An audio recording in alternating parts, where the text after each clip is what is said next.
Here's what Caleb Campbell, pastor and author of Disarming Leviathan, had to say about my upcoming book, The Edge of the Inside, releasing March 31st.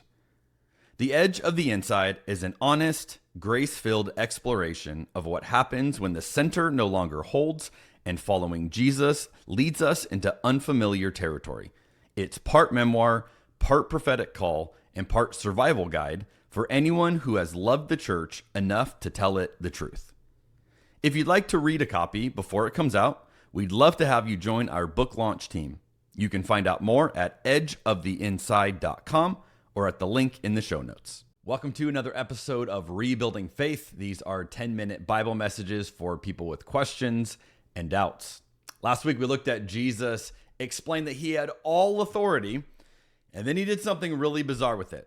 He did like the lowest of the low menial task and washed his disciples' feet. And it was one of those shocking images where I have all the authority, I have all the power, and here's how I'm going to use it. And today we're going to look at the passage where he explains why. He explains what does this mean for us today. This is John chapter 13, beginning in verse 12. After washing their feet, he put on his robe again, and he sat down, and he asked, "Do you understand what I was doing?" I love this question. You can imagine him putting it back on. He sits down. They're all stunned and shocked.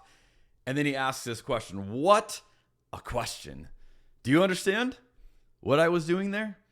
The answer for them is really no. They didn't understand. And the answer for us today is primarily no as well. We don't really understand what this means either. Which means, as I would suggest, that you can literally watch Jesus and still misunderstand him, right? Because they did. Jesus knows that he's asking, do you understand what I just did? I see a look on your face. Doesn't look like you understood it. You can read about Jesus and still misunderstand him. You can even follow Jesus and still misunderstand him. See, we are often convinced that authority is for our benefit, and we do not understand what Jesus is modeling for us in this story. And then we keep reading in verse 13. Jesus says, "You call me teacher and Lord, and you're right, because that's what I am. And since I, your teacher and your Lord, have washed your feet, you ought to wash each other's feet. I have given you an example to follow. Do as I have done to you. I tell you the truth, slaves are not greater than their master, nor is the messenger more important than the one who sends the message. Now that you know these things, God will bless you for doing them." So then you get this incredible phrase. After he explains what's going on, he says, "Do as I have done to you." And yet I'm reflecting on this thinking, isn't our Christianity today mostly observation? We sit around, we talk about God, we talk about Jesus, we read about what God did. Are we more about observation or participation? Are we involved in the life of what Jesus is doing today, or do we seem to study him and talk about him from afar? When we understand who Jesus is, we practice living like him. We don't just worship him and focus all our attention on he did something great, but we follow him, right? We decide, hey, he gave us the example that we can acknowledge and then replicate. We can follow in his footsteps, which means we don't get to worship Jesus and refuse the towel. We don't get to say, hey, we are so glad that you did this. What a cool thing for you to do. And we will not also do it. There should be a massive disconnect in our thinking there. We will not surpass Jesus in status as his followers, but we can mirror him in our posture. We can adopt the same way of life that he modeled, and we can live that out today. If Jesus shows us what our teacher and our Lord does with authority, it will have some difficult implications for us today. It means that as we grow in our own authority, in our own influence, we must be willing to lower ourselves to ever greater levels. And yet this isn't why most people follow Jesus. This isn't why most people go into ministry, to pursue Jesus in this capacity either. I teach a practical ministry class at a university.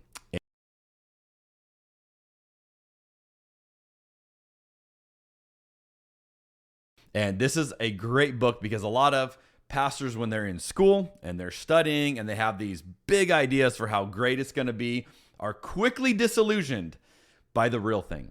And in Leadership Pain, he gets into some of the realities of what to expect and how difficult this actually is. I'm reminded of one of the things he says. He says, reluctance to face pain is your greatest limitation. There is no growth without change, no change without loss, and no loss without pain. And I have seen this play out time and time again. And it's such a fitting thought to pair with what we see Jesus doing here, because foot washing is anti-ego, right? And I have found whenever you have something that is anti-ego, it likely will involve pain, because when you break the ego, it hurts. One of the phrases I heard years ago that I live by is that what's bad for the ego is good for the soul. And I encourage myself with this whenever my ego takes a hit. And I'm like, oh man, I can't believe this. And I want to start feeling like a victim. I go, this is probably going to be good for my soul. This is probably going to be a healthy experience for me. But I want you to consider as well, are there feet that you don't want to wash? Right? There are people that you're like, well, I'll serve, I'll do certain things, but to a limit. And I wonder what kind of healing would happen if we were willing to treat our enemies the way that Jesus treated Judas. Because not only did Jesus wash feet, do this incredibly demeaning act, but he did it for Judas. And then he says, go and do likewise. Like, how would we heal the rifts in our society, the rifts in our culture, if rather than saying we're going to use dehumanizing language, because that's what's become normative and that's what we hear sound bites all day long of, instead, what if we said, no, we're going to figure out ways to serve even the people we don't like, even the people we oppose. We're going to lower ourselves to love them. What kind of healing impact would that have on others if we were willing to follow this example? So here's the challenge for you and I today. Where are we washing feet right now? Now, I would say this literally is one example of how to do it.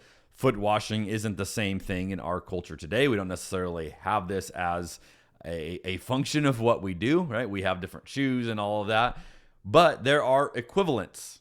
What would they be? And are you doing them? In what tangible ways are we following Jesus's actions here? In what tangible ways can we point to and say, I am doing likewise, and here's how I'm doing it? Because we don't get to worship Jesus and refuse the towel. I'll see you next week on Rebuilding Faith.